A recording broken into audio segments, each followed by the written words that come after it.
مساء الفل، مساء الجمال، مساء الحلويات على احلى ناس. اهلا بيكم في فيديو جديد مع محمد طيب من قناه طيب ديزاينز. النهارده موضوعنا بقى جايين نكمل مراحل السيراميك وهي بتركب، وبقيه البنود بتاعتنا واحنا بنركبها، وايه الحاجات اللي لازم تراعيها وانت بتركب السيراميك.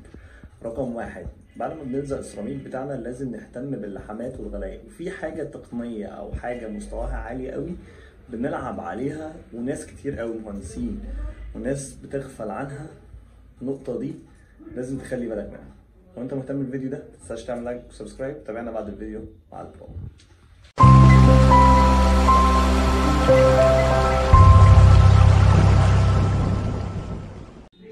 هنا قدام الحمام بتاعنا ده، معلش الاضاءه بقى هي اللي عامله معانا كده.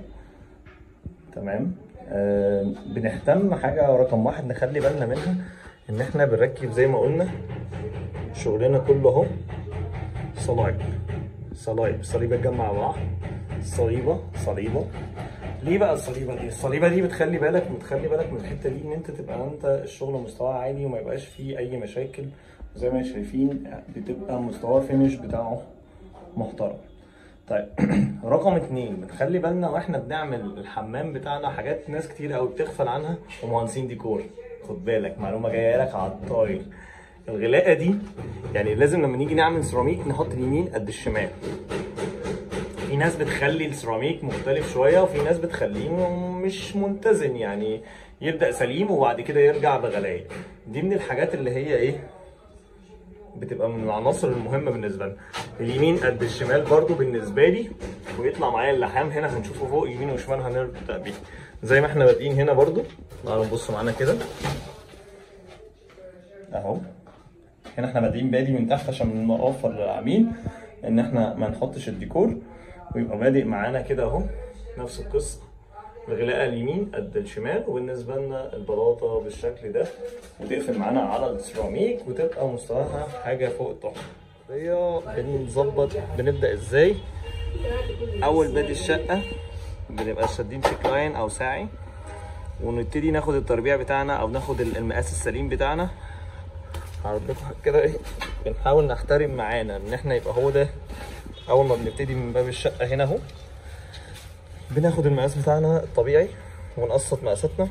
انا هاخد السليم من هناك، ونبتدي يعني عندي بلاطتين، وزي ما هنشوف بعد كده في الفينش بتاعنا ويبقى شغالين ازاي. وبنشد الساعي بتاعنا ده على ميزان، ولازم نبقى واخدين نقطه الشرب بتاعتنا عشان نبقى احنا ملقطين الحته دي على وزنه بتاعتنا معدين الخلوص. وهنتكلم نرجع لها على اقل مستوى او اعلى مستوى من الحاجات اللي احنا هنعملها في الصرف والصحي والحاجات دي كلها. وده بنشد الساعي بتاعنا بيروح معانا لغايه اخر الشقه بالنسبه لنا هنا. وبنركب على حاجه مهمه، الصلايب.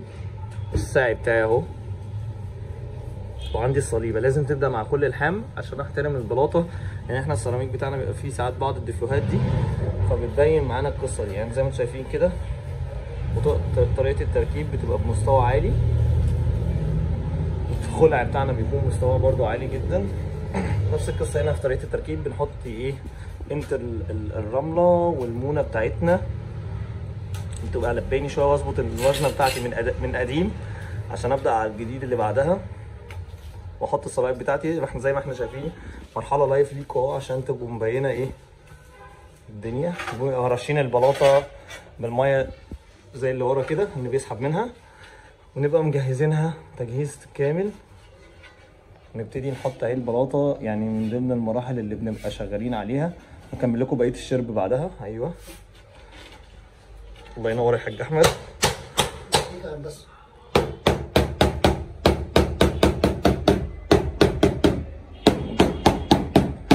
دقمان، ونبتدي ايه نطلع الزيادات اللي في المونه.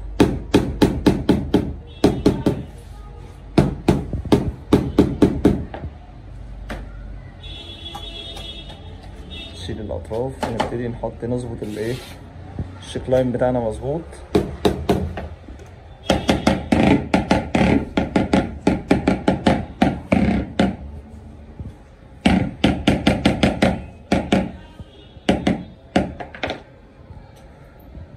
دي بقى المرحله المهمه اللي نبتدي ناكد على شغلنا ان هو هيجمع بعضه. ونرجع كده ايه، ان الصلايب بتاعتنا ممكن نحط واحده في الزاويه عشان ناكد ان احنا ايه زي كده بالظبط اهي. عندي واحده يمين واحده شمال الاربع اتجاهات ومقفله معايا في النص. غير كده هتلاقي بقى الشغل كل سنه وانت طيب في البلح، ما تدورش والنتائج هتلاقيها مش مستواها عالي. زي ما احنا شايفين كده الساعي معانا اهو بادئ الساعي الوزنه بتاعتنا اللي بادئ بيها من هناك.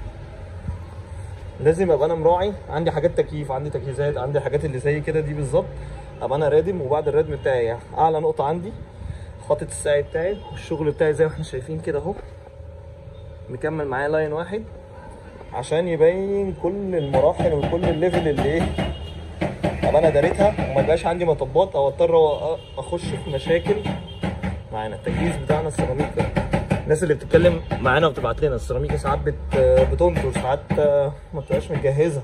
ايه السبب من الاسباب؟ ان هي ما بتبقاش مرشوشه ميه ونطلع البراده اللي فيها. زي ما انتم شايفين اهي بنجهزها بميه عشان نكمل اهو، حتى الارضيه باينه عليها ميه، بحيث ان القصه دي بتبقى عامله عنصر معانا ايه مشكله من المشاكل اللي بتاثر معانا في الحته دي ايه كتير. يقول لك البورسلين بيفك، الارضيه بتنطر، وفي حاجه تانية لازم نراعيها معانا يعني بخبره الصنايعي اللي معاك وخبره الراجل البروفيشنال اللي معاك. في حاجه اسمها عامل التمدد، لان لازم نسيب نص سنتي من الحيطه ونص سنتي او سنتي لا يقل عشان الوزر، عشان لما يجي تمدد تبقى الدنيا بالنسبه لي مرتاحه بحيث ان يبقى الشغل بتاعي ممتاز. هنبص على حمام الضيوف.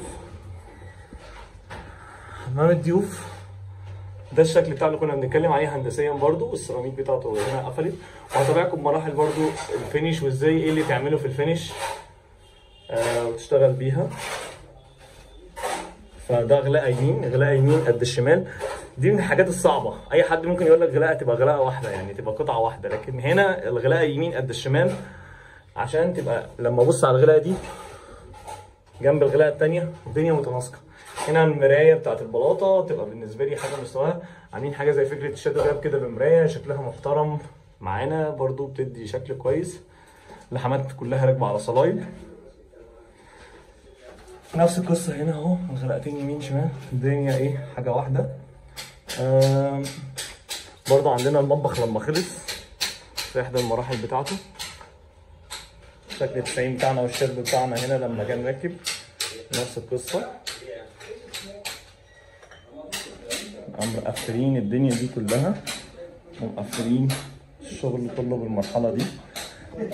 عايز اقول لك على حاجه تاني من الحاجات المهمه، ان الخامات اللي احنا بنشتغل بيها والماده اللي نبتدي نشتغل بيها CMB اللي هي ستيكس يو. دي خامه ممتازه جدا في طريقه لزق السيراميك والماده، عشان بس في انواع كتيره جدا وده مش اعلان ممول ولا حاجه، ده كل شغل من مكونات البنايه اللي هي CMB. عايز اقول لك ان مستواها عالي جدا في الماده دي. الخامه في منها الرمادي وفي منها الابيض طريقه لزق، وفي ماده تاني هوريها لكم في لزق السيراميك والحاجات دي كلها. بتبقى الدنيا دي كلها ظاهره معانا بتبقى مستواها عالي جدا زي ما احنا اهو شايفينها. اسمها ستوكس يو. ستوكس يو من الحاجات المحترمه في طريقه لزق المواد بتاعه السيراميك والفينش بتاعنا يعني.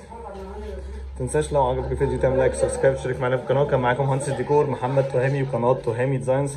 هوريكم حاجات كتير قوي المراحل الجايه.